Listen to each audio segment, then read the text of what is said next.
الحمد للہ رب العالمین والصلاة والسلام علی سید الانبیاء والمرسلین وعلی آلہ واصحابہ اجمعین، اما بعد۔ فقہ کا مطالعہ کرتے ہوئے جن چیزوں کا جاننا ضروری ہے،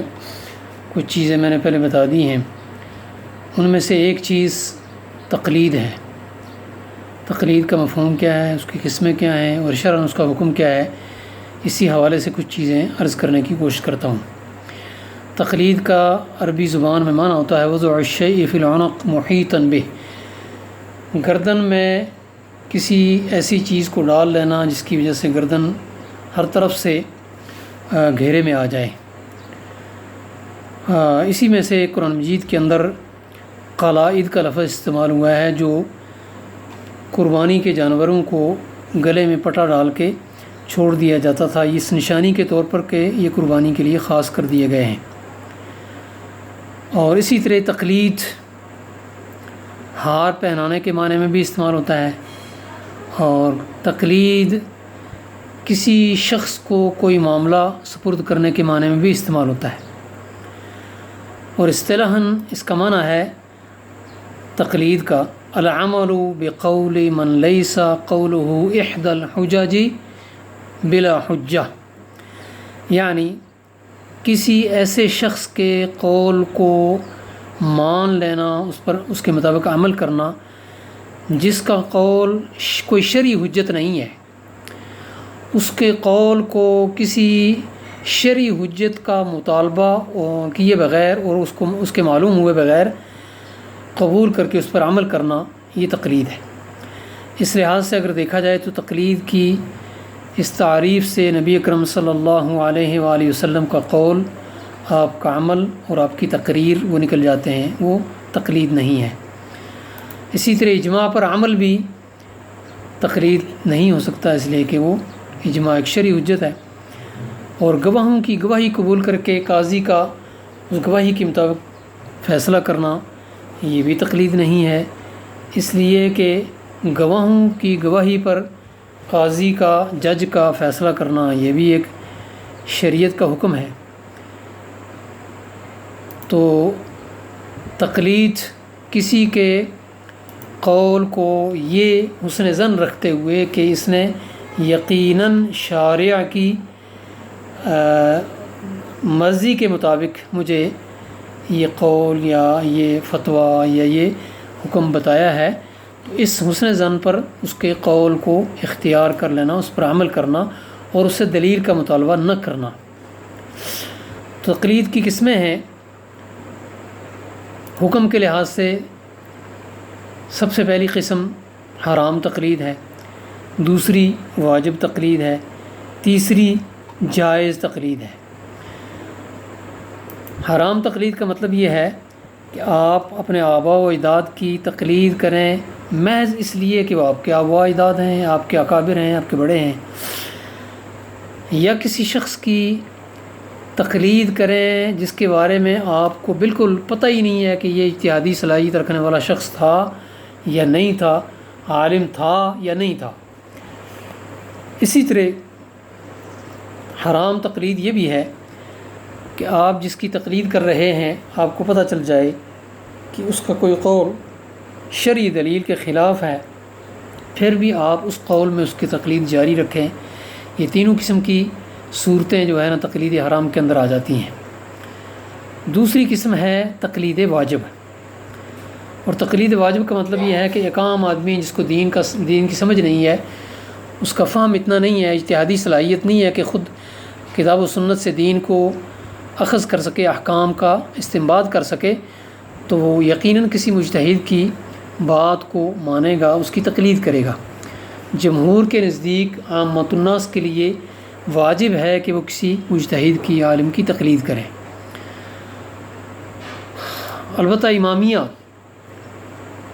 اس میں فرق کرتے ہیں، وہ یہ کہتے ہیں کہ کسی مجتہد کے بجائے تقلید تو واجب ہے، لیکن کسی مجتہد کی نہیں، بلکہ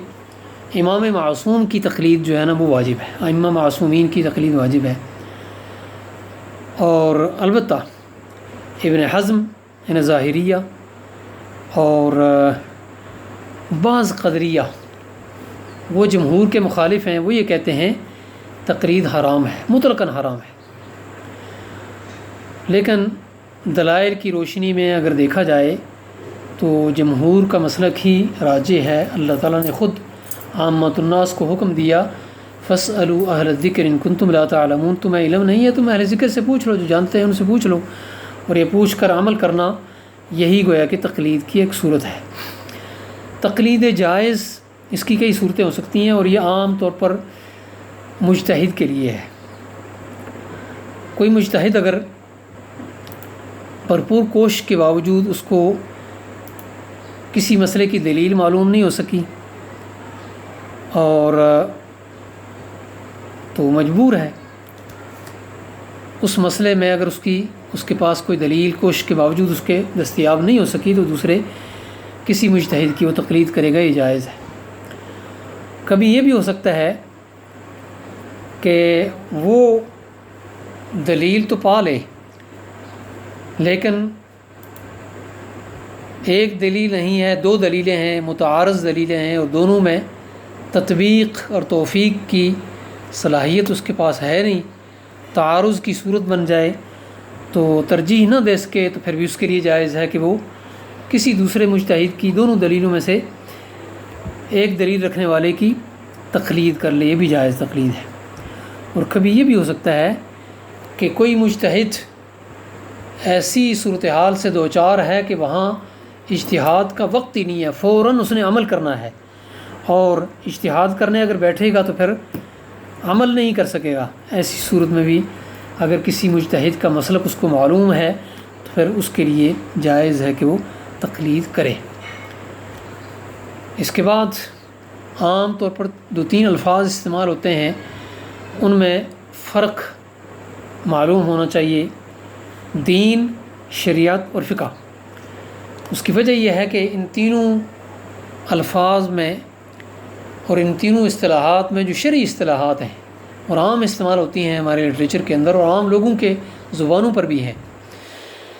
ان میں فرق معلوم نہ ہونے کی وجہ سے الجھنیں پیدا ہوتی ہیں، اور دین اور شریعت میں اور فقہ میں فرق نہ کرنے کی وجہ سے فقہ کو نہ ماننے والوں کو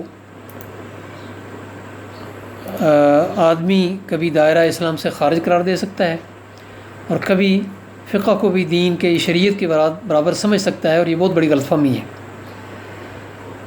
تو دین اور فقہ اور شریعت میں فرق یہ ہے کہ دین سب انبیاء کا ایک ہے، شریعتیں مختلف ہیں، اور فقہ ان دینی اور شرعی احکام کا فہم ہے جو ہر صاحب فہم کی ایک انسانی کوشش ہے۔ اسی طرح دین اور شریعت اللہ تعالیٰ کی طرف سے وحی کے طور پر آتے ہیں، جبکہ فقہ انسانوں کا فہم ہے۔